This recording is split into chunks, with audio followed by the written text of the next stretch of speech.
یہ بھی میں وہاں کیپٹل ہل میں امریکہ میں کانگریس مین کو بیان کر چکا ہوں کہ بلاک بن رہے ہیں کچھ لوگ. تم میں نے کہا تھا تم میرے سے ایگری کرو، تم وہ پڑھ لو جو میں نے مختلف لیٹرس کیے ہوئے نا دنیا کو پیس کے بارے میں، وہ پڑھ لو. اس میں یہ بھی ہے کہ بلاک بننے شروع ہو گئے ہیں، اور یہ بلاک جو بن رہے ہیں اس میں پھر یہی ہوگا کہ جنگ عظیم ہوگی.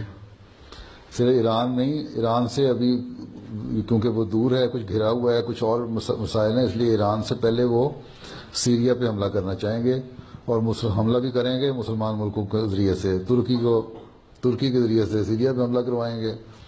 جنگ شروع ہوگی، وہ جنگ پھیلے گی، ایران کی طرف آئے گی. رشیا اور چین ان کی سائڈ لیں گے، امریکہ اور یورپ ان کی سائڈ لیں گے، دو بلاک بن جائیں گے. سمجھ آئی؟ اور پھر پاکستانی ملا جو پاگل ہے، اگر اس کے ہاتھ میں ایٹم بم آ گیا تو پھر بیر دیکھے کہیں کا کہیں گر جانا ہے. اور اگر بالفرض جس طرح یہ کہتے ہیں، کلیم کرتے ہیں ایرانی، اس کو انکار کرتے ہیں کہ ہمارے پاس نہیں ایٹم بم، اگر بالفرض ہے تو پھر وہ بھی جو مر رہا ہو آدمی، فرسٹریٹڈ ہو اور مر رہا ہو، تو پھر وہ یہ نہیں دیکھتا کہ آگے کون ہے تو کون نہیں، پھر جو اس دل میں آتی کر جاتا ہے. تو یہی حال ہوگا پھر ان ملکوں کا. تو پھر یہ اس لیے میں ان کو کہتا ہوں کہ تم لوگ کچھ عقل کرو، کیونکہ جن لوگوں کے پہلے صرف امریکہ ایک تھا جس کے پاس ایٹم بم تھا، اس نے 2 ایٹم بم گرائے جاپان پہ سیکنڈ ورلڈ وار میں، ٹھیک ہے، لاکھوں لوگوں کو مار دیا. میں نے وہ ناگاساکی کا دیکھا علاقہ جا کے، اس وقت انہوں نے پرزرو کیا ہوا ہے وہاں گھر، کنکریٹ کا گھر سارا پگھل کے نیچے آیا ہوا ہے، صرف ڈوم ذرا سا کھڑا ہے.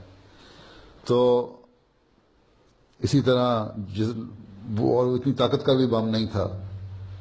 اب ہر چھوٹے ملک کے پاس بھی بم ہے، اور جن میں عقل بھی نہیں ہے. یہ اندازہ کر لو کہ پھر کیا نتیجہ نکلے گا، خوفناک. تو دنیا اپنے آپ کو خود تباہ کر رہی ہے، اس لیے دعا کرو کہ تباہی سے بچ جائیں.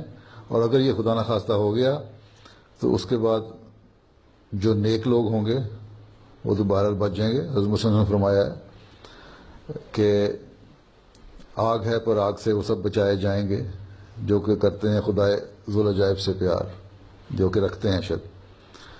تو یہ چیزیں ہیں، اس لیے تمہوں کو میں کہتا ہوں کہ نیکیوں کی طرف آؤ، نمازوں کی طرف آؤ، اللہ سے دل لگاؤ، تاکہ نیک لوگ بچ کے پھر دنیا کی اصلاح کا سامان کریں.